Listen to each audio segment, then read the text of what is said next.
Bismillahirrahmanirrahim. Assalamualaikum warahmatullahi wabarakatuh.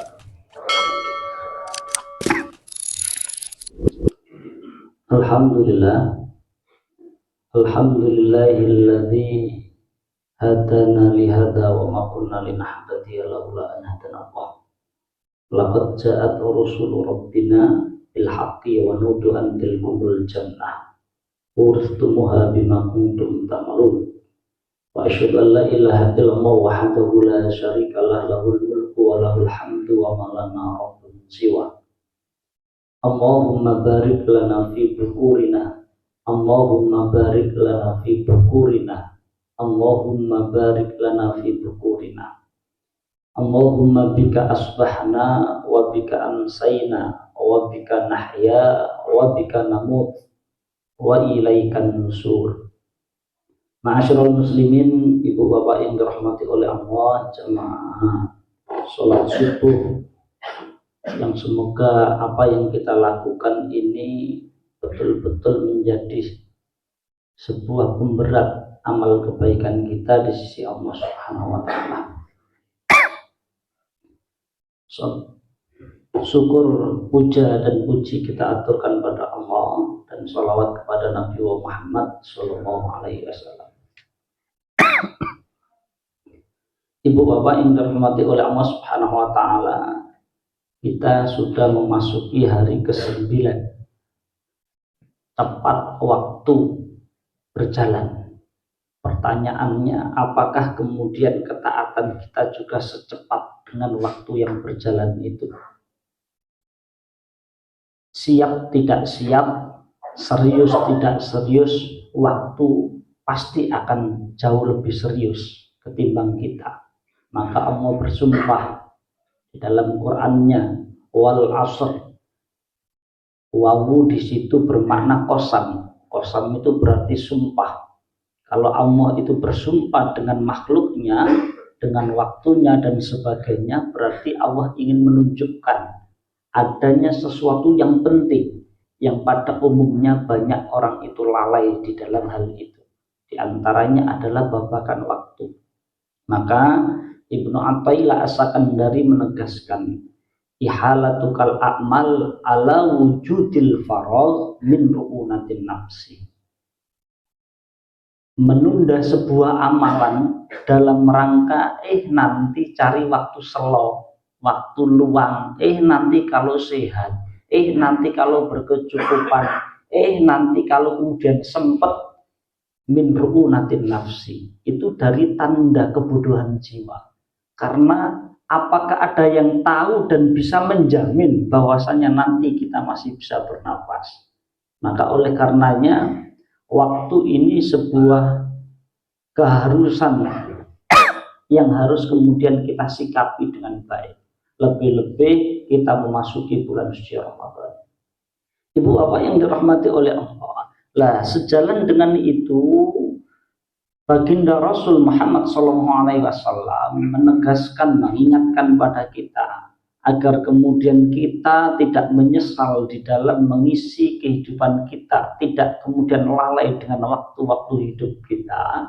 Maka beliau menegaskan, man asbaha, siapa yang berpagi-pagi saat pagi hari, ba'da sahur ataupun saat subuh, la yanwi adzulma, tidak punya niat jelek, tidak punya niat mendolimi orang lain, ala ahadin, kepada siapapun, ghufira lahu ma jana, maka Allah Subhanahu wa Ta'ala menghapuskan dosa-dosa yang telah terlewat sebelumnya.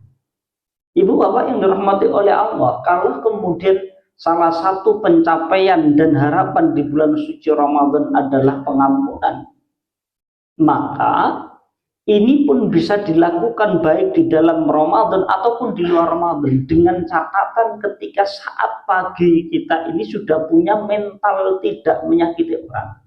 Karena ada orang itu bawaannya itu pengen ganggu orang, bahkan kemudian masalahnya itu sudah 50 tahun yang lalu, itu masih kemudian dipendam, diingat-ingat, menjadi bahan untuk kemudian kalau ketemu selalu bersikap kejelekan. Kita memiliki wonten sing tasik dendam kepada kawannya dulu saat muda. Oh, aku ben ditikung arep tak nikahi rasido. Terus dendamnya sampai sekarang. Tasik wonten mboten, Bu? Mboten nggih? Mboten kelitu. Ya Allah. Insya Allah mboten enten. Artinya pastikan kita ini betul-betul tidak punya penyakit hati, nggak punya dendam, nggak punya niat untuk berlaku dolim kepada siapapun. Pagi-pagi kok sudah kemudian punya niat jelek. Maka kata Nabi, man asbaha layan widulma. Siapa yang pagi-pagi tidak punya niat mendolimi orang lain ala ahadin siapapun ia, ghufirallahu majana. Maka ia kemudian akan diampuni dosa-dosa yang telah berlalu yang lewat. Sehingga ada salah satu sahabat Nabi, ibu bapak, yang kemudian termasuk dari sahabat yang wafat paling terakhir di antara sahabat Nabi. Dan beliau mendapatkan jaminan dari 10 sahabat yang terjamin masuk surga. Beliau bernama Sa'ad bin Abi Waqqas. Sa'ad bin Abi Waqqas itu suatu ketika Nabi duduk-duduk di masjid sama sahabatnya. Sahabatku, pengen nggak saya tunjukkan penghuni surga yang lagi jalan-jalan. Kinten-kinten kalau kemudian bapak ibu ngobrol terus kemudian Nabi bilang ada penghuni surga lagi jalan-jalan duduk-duduk di masjid Muhtadin. Kinten-kinten jenengan pengen kenalan apa luweh? Ya, pengen kenalan kita. Siapa orang ini? Kata Nabi, tengok pintu itu. Nanti kalau dari pintu itu ada orang yang pertama kali masuk itu penghuni surga. Ternyata yang masuk Sa'ad bin Abi Waqqas. Di lain waktu Nabi juga sama menyampaikan demikian. Pengen nggak saya tunjukkan penghuni surga yang jalan-jalan di bumi? Itu lihat pintu itu. Nanti kalau orang yang masuk pertama kali itu berarti penduduk surga. Dan nggak hanya sekali, 2 kali, dan 3 kali. Dan selalu yang pertama itu Sa'ad bin Abi Waqqas. Penasaran sahabat, ada apa dengan Sa'ad bin Abi Waqqas? Maka lantas kemudian sahabat pada bertanya, apa yang menyebabkan engkau itu menjadi penduduk surga? Akhirnya selidik punya selidik, ternyata Sa'ad bin Abi Waqqas itu sebelum tidur, nah ibu, bapak, ini bisa dipraktekkan. Sebelum tidur, beliau tidak punya dendam dengan siapapun, tidak punya rasa jengkel dengan siapapun, tidak mau kemudian menaruh hati dengan rasa dendam, sakit, iri, dengki, redho atas apapun yang terjadi. Jadi saat tidur itu tidak punya kemudian pikiran jelek, hatinya bersih. Nggak nyimpan dendam dulu saat SMP, SMA, saat masih jomblo, saat kemudian manten anyar, saat apa maliku. Ya, nggak punya menyimpan dendam-dendam seperti itu. Urusan karena sawah kemarin salah nyangkul 1 kedok nomor 1 meter, rawaminya sampai sekarang nggak selesai-selesai. Urusan air yang kemudian dicuri orang, urusan kemudian tanduran yang kemudian diobat orang, jangan sampai itu lantas menjadikan penyakit yang masih bersarang di dalam hati kita. Lah ketika itu bersih, maka kemudian punya kestabilan. Seperti Sa'ad bin Abi Waqqas, maka dia merupakan salah satu sahabat Nabi yang kemudian dijamin surga karena tidak punya dendam. Oh, maka oleh karenanya saat pagi-pagi jangan mikir berlaku jelek, zalim kepada orang lain. Selanjutnya Nabi menegaskan waman asbaha. Dan siapa saat pagi ya yanwiya nasrul madlum, ia kemudian mempunyai niat untuk nolong orang lain. Nah, kalau tadi pagi tidak punya niat berlaku zalim, maka diampuni dosanya. Yang satu, siapa yang pagi-pagi tapi punya niat menolong orang lain, wa qadha'a hajatil muslim, dan memenuhi kebutuhan seorang muslim, kanat lahu ka ajri hajatin mabrurah. Dan ia memenuhi kebutuhan saudaranya yang muslim, maka seperti ia mendapatkan pahala haji mabrur. Siapa yang pagi hari punya niat nolong orang. Jadi Ramadan wahtisaban itu tidak hanya kemudian wahtisaban diucapkan, tapi wahtisaban itu betul dihitung. Siapa targetku hari ini? Jadi bukan target untuk melakukan keburukan, tetapi target yang saya tolong siapa hari ini. Yang kedua apa? Yang kedua, memenuhi waqadha ahajatil muslim, memenuhi kebutuhan saudaranya. Kira-kira di kampung ini siapa yang butuh saya bantu? Kira-kira siapa yang belum sekolah? Kira-kira siapa yang belum makan? Kira-kira siapa yang butuh kebutuhannya dicukupi? Selalu kemudian otaknya berpikir untuk kemudian melakukan hal yang baik, lebih-lebih di dalam bulan suci Ramadan yang semua dilipat gandakan.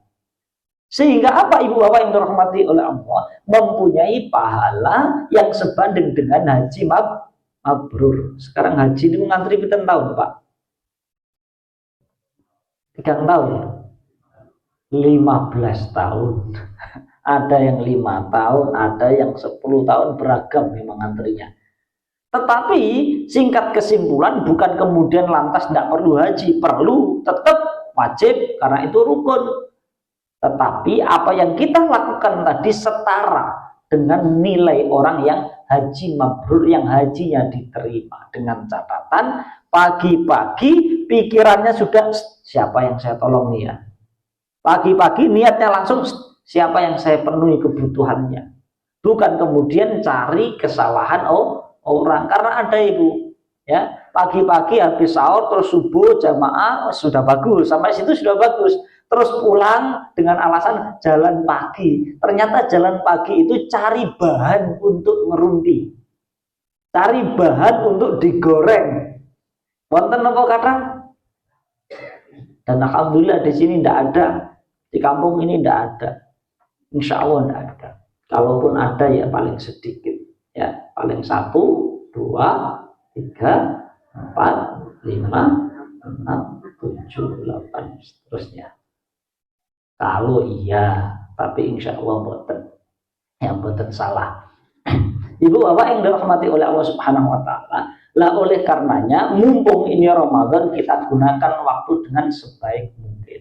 Lah selain itu, di zaman tabi'ut tabi'in ada sebuah cerita yang kemudian menjadi pembelajaran yang sampai sekarang terngiang-ngiang untuk kemudian orang muslim. Sejalan dengan mentalitas orang muslim yang kami ceritakan tadi, tidak berlaku zalim, pagi kemudian niatnya nolong orang lain, punya pengendalian diri, sehingga apa? Setiap langkahnya dijaga oleh Allah yang disebut dengan ta'yidullah dan nasrun minallah, pertolongan Allah dan dukungan Allah. Lah bagaimana agar kita mendapatkan pertolongan dan bantuan Allah dan dukungan Allah? Pastikan kita ini mempunyai kedekatan dengan Allah yang disebut dengan ma'iyatullah. Lah kalau orang itu punya dengan ma'iyatullah al-khassah, maka apapun akan mudah diijabahi karena dia dekat dengan Allah Subhanahu Wa Taala. Sebagai salah satu contoh, zaman tabi'ut tabi'in ada seseorang namanya Abu Bakar, bukan Abu Bakar As-Siddiq, tapi Abu Bakar namanya. Suatu ketika Abu Bakar ini orang ganteng sekali, ganteng betul, banyak wanita yang senang. Lah suatu ketika ada wanita yang ingin menjebak, melakukan makar, akhirnya Abu Bakar ini diundang ke rumahnya terus dikunci di dalam rumah. Lah si wanita ini ingin mengajak untuk melakukan kemaksiatan. Dan Abu Bakar ini lari, nggak bisa, terkunci semuanya, nggak bisa keluar, singkat cerita. Dan menolak. Akhirnya Abu Bakar diancam, kalau kamu teriak, tak panggilkan Pak RT, Pak RW. Kenapa? Karena kalau saya teriak nanti mesti yang disalahkan adalah engkau, karena engkau ada dalam rumahku dan engkau ya seorang laki-laki, mesti yang disalahkan kamu. Makanya di mana-mana biasanya yang sering disalahkan laki. Leres napa leres Bapak? Ya, yang tidak pernah salah itu ibu-ibu napa Bapak? Semuanya salah, Masya Allah. Ya, jadi Abu Bakar akan disalahkan. Akhirnya apa? Karena mempunyai kedekatan yang khusus dengan Allah, otaknya berjalan. Allah membantunya. Akhirnya Abu Bakar minta izin. Oke, oleh karena itu saya izin dulu ke kamar mandi. Tunjukkan saya kamar mandi. Akhirnya masuk dalam kamar mandi. Ini mikirnya orang yang soleh, orang yang takut pada Allah. Karena apa? Dilatih di bulan suci Ramadan. Sebagaimana Ramadan yang kita pahami itu al-wiqoyah, punya benteng diri. Takwa itu artinya benteng. Sehingga apa? Di dalam kondisi apapun ia akan terjaga. Di kamar mandi akhirnya apa? Klosetnya, ya, tangannya dimasukkan kloset, Bu. Cari kotoran lumurkan ke dalam badannya. Kinten-kinten wangi napa mambu nih. Ya. Oleskan ke seluruh badannya dan keluar. Akhirnya apa? Akhirnya wanita itu tadi terus kemudian muta-muta, mual-mual, akhirnya nggak sudi. Seganteng apapun kalau kemudian badannya penuh dengan kotoran, ya. Apalagi semalam habis makan jengkol, pete, apa malah mambu nih. Akhirnya apa? Keluar, dibukakan pintu, akhirnya pulang ia mandi, terus kemudian istirahat tidur Abu Bakar tadi. Saat tidur bermimpi, Allah memberikan ilham bahwasanya Allah menerima ridho dengan sikap takutnya kepada Allah, lebih memilih di hadapan orang dihinakan ketimbang hina di hadapan Allah. Akhirnya apa? Sejak itu saat ia ke masjid kemanapun baunya selalu harum dan sahabat bertanya, kamu pakai parfum apa? Saya nggak pakai parfum. Lah kok harum sekali? Terus badannya harum sampai wafat. Maka ia mendapatkan lakob. Lakob itu gelar julukan al-miski. Maka terkenal tabi'ut tabi'in yang kemudian dipanggil dengan Abu Bakar al-Miski, yaitu Abu Bakar yang seperti bau harumnya minyak kasturi. Nah, jadi ibu kalau ingin harumnya seperti minyak kasturi, kan kamar mandi. Ambil di kloset, makanya jenengan labur ke badan semua, pasti akan kemudian dikatakan orang stres. Ibu bapak yang dirahmati oleh Allah, artinya ini pilihan atas dasar pilihan keimanan. Lah Ramadan ini juga kita lakukan atas dasar keimanan, sehingga seberat apapun kondisi situasinya nanti akan ada pengendalian diri, termasuk saat pengajian. Ora usah lihat jam dinding saja. Ya, saran saya ke takmir, jam dindingnya dicopot saja. Karena tarweh, subuh, pengajian, takjil yang sibuk di dinding, yang sibuk dilihat itu jam dinding. Itu rata penyakit dimanapun masjidnya. Yang kedua apa? Siapkan obat batuk. Karena banyak kalau tarweh itu mesti sibuk dengan batuk. Ya.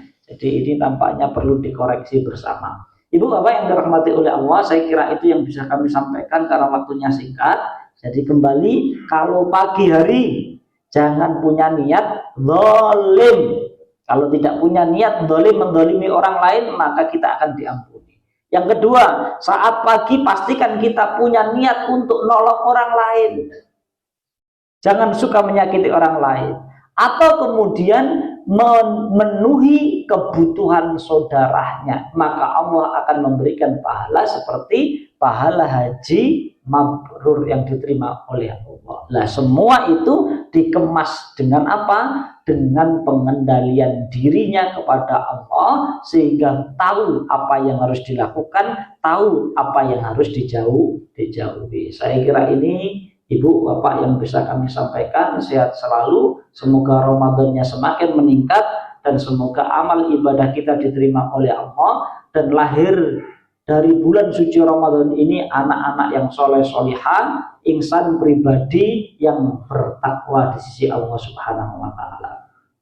Bismika Allahumma nad'u fi ghuduwin wa rawah laka minna kullu hamdin fi masa'in wa sabah hablana minka rasyada wahdina subul salah inna taqwallahi nurun wa tariqun lil falah rabbana atina fid dunya hasanah wa fil akhirati hasanah wa qina adzabannar subhana rabbil izzati amma yasifun salamun alal mursalin walhamdulillahi rabbil alamin assalamualaikum warahmatullahi wabarakatuh.